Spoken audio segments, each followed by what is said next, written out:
اس کے پیچھے کا ریزن ہے ڈسپلین، اور ڈسپلین کا بنیاد اگر کہیں رکھا گیا ہے سب سے پہلے تو اس کا نام ہے مدرسہ۔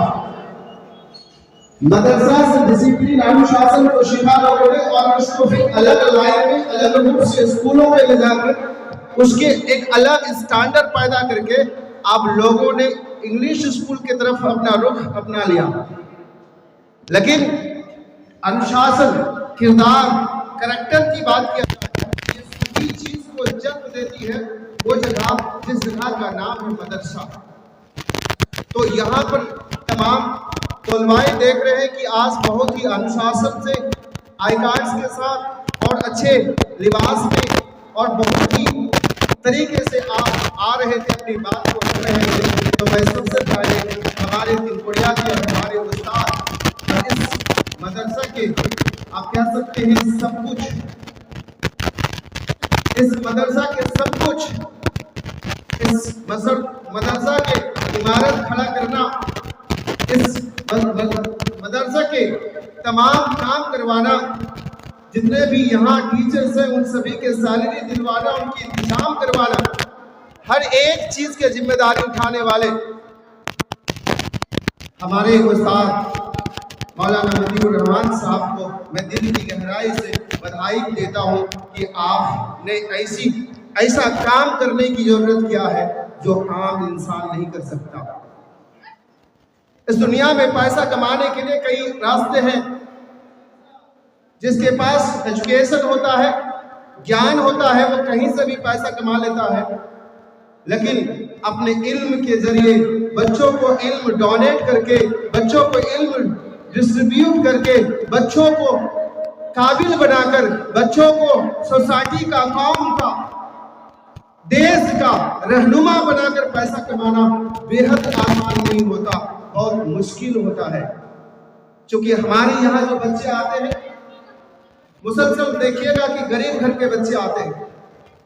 ہونا تو یہ چاہیے تھا کہ ہر ایک بچے، چاہے وہ امیر کے گھر میں پیدا لیا ہو یا غریب کے گھر میں پیدا لیا ہو، چاہے وہ مڈل کلاس میں پیدا لیا ہو، اگر ایجوکیشن کی بات ہو تو ایجوکیشن کی شروعات اگر کہیں سے ہونی چاہیے تو مدرسہ سے ہونی چاہیے۔ آج جب میں اس مدرسہ میں آتا ہوں، آج حکم یہاں پہ بٹھایا جاتا ہے اور اردو پڑھنے نہیں آتا، جب میں اس بات کو کہتا ہوں اندر سے برا محسوس کرتا ہوں، بیڈ فیل کرتا ہوں۔ ریزن کیا ہے؟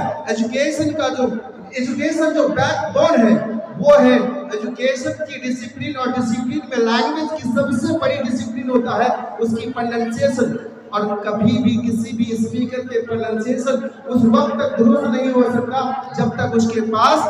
اردو کے نالج نہ ہو، عربک کے نالج نہ ہو۔ وہ مدرسہ کے طلبہ اگر نہیں رہا ہو، مدرسہ میں کبھی پڑھا نہ ہو تو اس کی پروننسیشن کبھی بھی مکمل نہیں ہو سکتی۔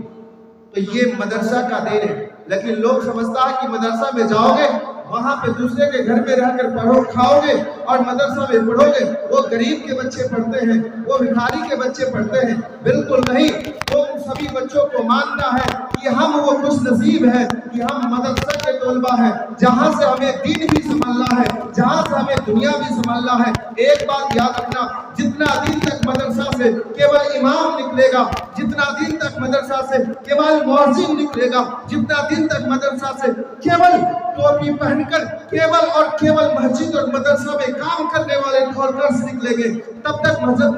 مدرسہ کو لوگ شک کے نگرانی سے دیکھیں گے۔ آج ضرورت اس بات کا ہے کہ مدرسہ کو ایک آدھار بنایا جائے، آج ضرورت اس بات کا ہے کہ مدرسہ کو ایک بیس کی طرح استعمال کیا جائے، انجینئرز بننے کے لیے، ڈاکٹر بننے کے لیے، آئی ایس اور آئی پی ایس آفیسر بننے کے لیے۔ جو پڑھائی، جو ایجوکیشن سسٹم آج ہمارے مدرسہ میں ہے، اس کو تھوڑا بہت چینج کرنے کی آوشکتا ہے، اور ماشاءاللہ چینج کرنے کی جب میں بات کرتا ہوں، جب میرے ذہن میں یہ بات آتی ہے کہ چینج کرنا، تو میں ابھی جسٹ آج حکم یہاں بیٹھا تھا، اس کرسی کو سنبھال رہا تھا، کئی بچے آئے اور جو اردو میں اپنے تقریریں کیے اور ساتھ میں انگلش میں بھی تقریر کیے۔ اگر اس مدرسہ کے بچہ انگلش میں تقریر کر رہا ہے تو نو ڈاؤٹ کہ یہاں انگلش پڑھایا جا رہا ہے، اگر اس مدرسہ کے بچہ یہاں پہ ہندی میں تقریر کر رہا ہے تو نو ڈاؤٹ کہ اس کو ہندی پڑھایا جاتا ہے،